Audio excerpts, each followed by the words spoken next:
Welcome back to MotoringBox, guys. I'm Sean McKellar, and today's the big day. We're finally getting my XR6 Turbo tuned, and I'm here with Scott at Cleveland Exhaust, who you might know as the Hoff from Nugget Garage.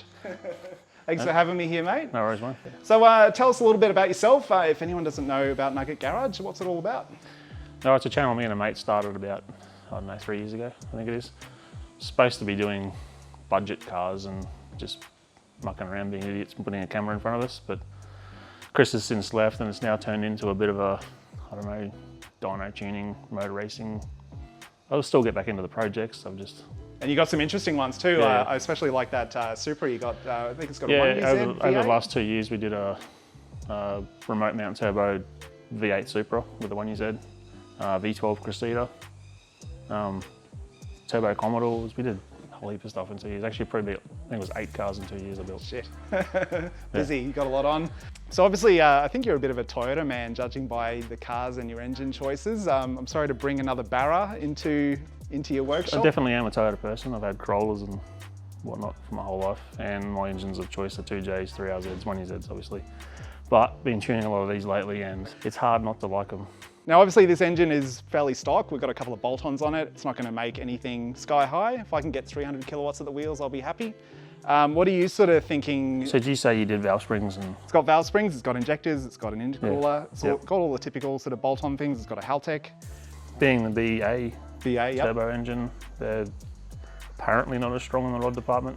What's your experience with that? Because a lot of people have said, they call them spaghetti rods because the con rods are so skinny. Do you think it's really as bad as they're saying? So the problem with the Falcon is it's a 4-litre engine with a pretty responsive turbo, so you can make a lot of cylinder pressure really down low, and that's where you're going to bend rods. Right. So if you know that's a problem, you try and manage where that cylinder pressure happens and let it do it a little bit later. So you can't just smack it with all the boost and all the timing and make all the torque down low. Right. Bring it in over RPM, and we should be able to go a little bit further than what the average engine goes, at the cost of a little bit of a mid-range loss. Look, for safety. If that's what I have to lose to sort of safeguard the turbo this is thing. still going to make the boost quick. It's just we're going to have to manage timing Okay. down low, which is pretty standard. We're just going to basically start running it up, build the entire light load. That'll probably take me 45 minutes. It won't be that interesting to watch. And then if everything's good, we'll start getting into pulls, and then hopefully the boost control solenoid works as we hope. Hopefully.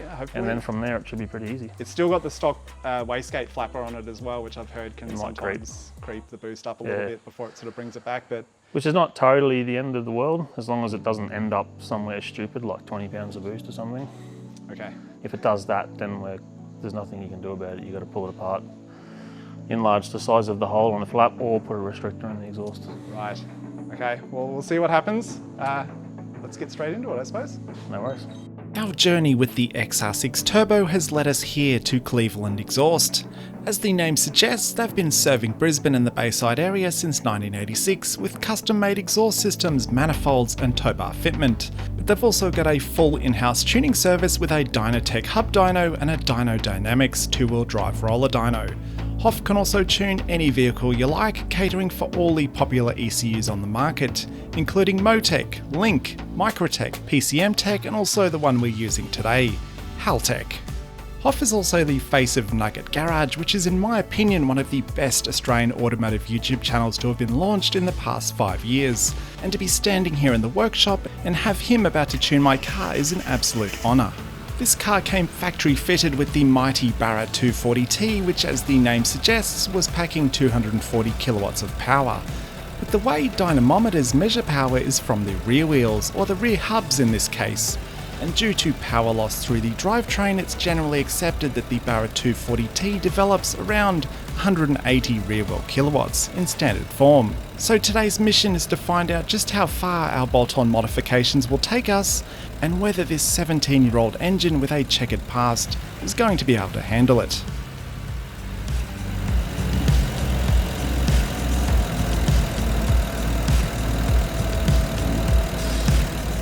So today's the day, guys, and I'm shitting myself.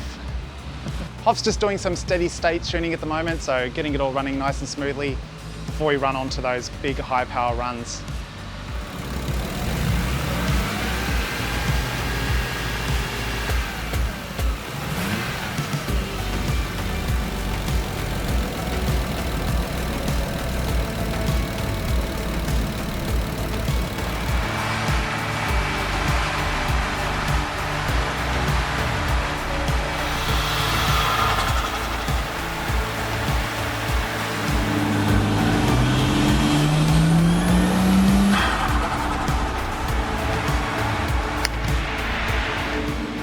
man, it is surprising with that stock intake just how loud that induction noise still is. I think it sounds fantastic.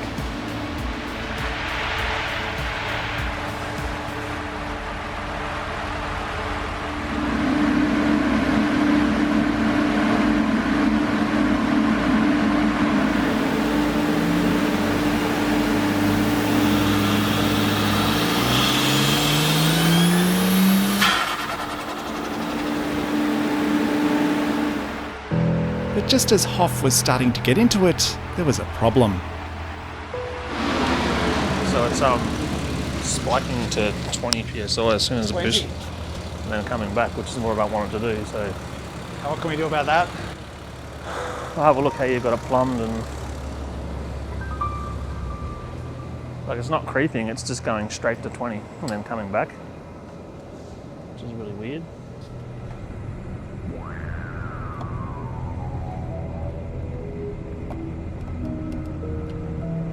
Unfortunately, with the stock standard boost solenoid and wastegate actuator, it was boosting up to around 20 psi. Hoff is currently investigating at the moment, but we have hit a bit of a snag. So ideally I don't want to be running 20 pounds of boost. I think it's going to be a little bit much for this engine. Probably wouldn't last too long, so he's trying to get to the bottom of it at the moment. If we can't fix it, well, we won't be able to finish this tune off today. So fingers crossed we can come up with a solution. He is trying a different valve. So yeah, stick with us. We'll see how it goes.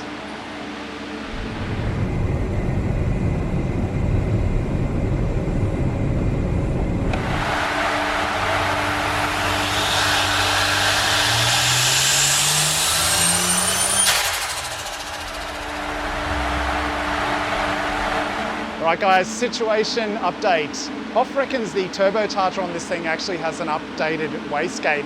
It might be a 14-pound wastegate, and as such the boost is going up to around sort of 17 or 18 pounds. I've told him we're going to send it. So let's see if I live to regret that decision.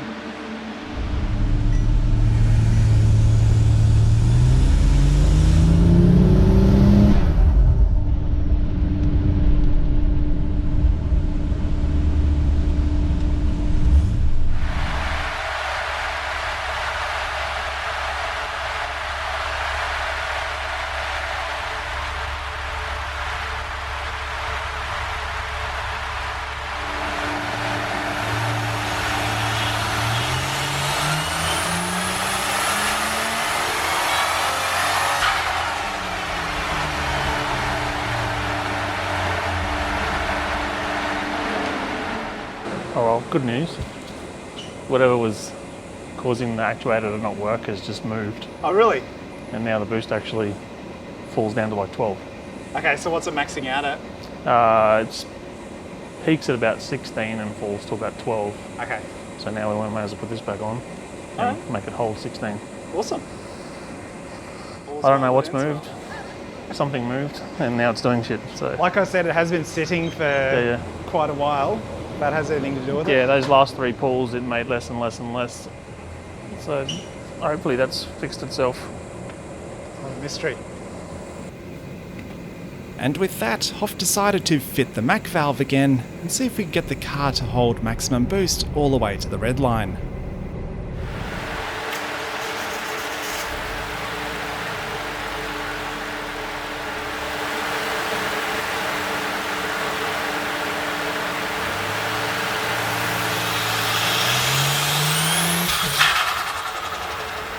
The Mac valve wasn't playing ball with this setup, causing boost to once again sail north of 20 pounds.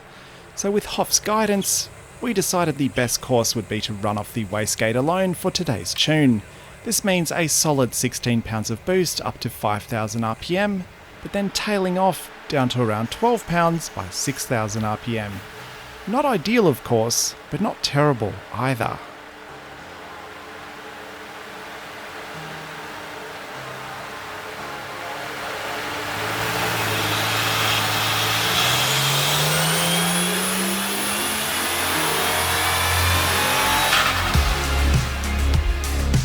With today's compromises, it looks like we're going to end up with just over 330 kilowatts at the wheels. That's an 83% increase in power compared to the standard XR6 Turbo. And Hoff's got a few more runs left to finish up the tune.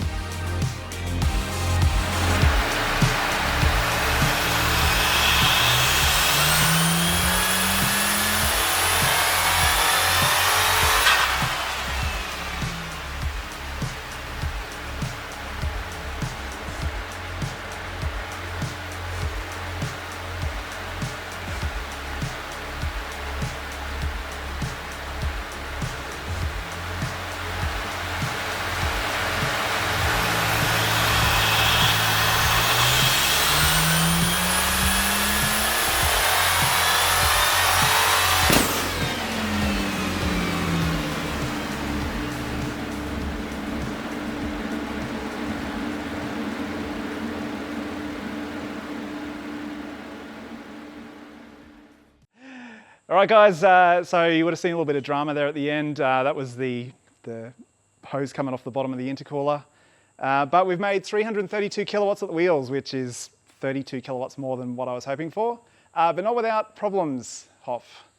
Yeah, so the BA engine, obviously, with the flapper mod and it's pretty common that these things have problems with boost control once you do exhausts and start playing with boost. So first off, I tried changing this factory boost solenoid to a MAC valve, and that gave me a little bit of a difference in control. But what's happening is the resistance just in the valve itself is not allowing the wastegate to open fast enough, and we're ending up with like a 20 pound, 21 pound spike right where we don't want it on a little rod engine.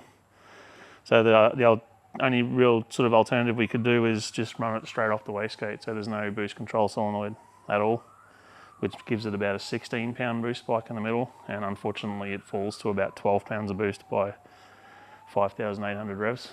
So if I could get a solenoid on there and it didn't spike so high and we could hold that 15, 16 pounds right to the end, it would probably make another 30 kilowatts. Okay. So I reckon you probably would have been at about 360 kilowatts. Nice. Or getting close to 500 horsepower. Right, so not quite there today. I guess the next step would be external wastegates. That's what I'd do. Yeah. That just, you know, it's something that'll work for every combo you do after that. Right. Other than bigger turbos and different manifolds and whatnot. Yeah, but I guess for now, 332 kilowatts, tailing off around $5,000, back to 12. Probably a little bit less, yeah. So what it's actually done is given it quite a lot of area under the curve. It's probably going to drive pretty good, I think. Yeah, I usually shift around $5,000 anyway. It sort of feels like there's no point to go beyond that. So for now, it'll do the job, but yeah, we'll have to revisit this at some point in the near future for sure. So what do we do in the ECU? Just all the light load. I checked and verified the cam timing was actually doing what we're asking. Not quite on the exhaust side. It's about 10 degrees out for some reason, but it didn't seem to make a difference. So we've set all the safeties for air-fuel ratio, cut, oil pressure. It should just drive. It's in full closed loop O2 now as well, even under wide open throttle. So I think it trimmed about 0.5% on that last pull. Bang on the which money. is about where it needs to be. So it can't lean out, it can't run without oil pressure, and obviously if it does change for some reason, O2 control will try and correct it up to a certain point. Yeah. Fantastic. Well, it sounded awesome. I have to say I'm pretty stoked and looking forward to taking this thing out on the road and going for a spin. You'll see that next time. But yeah, look, I think we're done here. I think so. Thank you very much for your time. Bring it back when we can control the boost and Definitely. we'll actually make the rods come out for you. Yeah, looking forward to it. All right, awesome. mate. Thank you very much, mate. No worries, buddy. And yeah, we'll see you guys next time. Have a good one.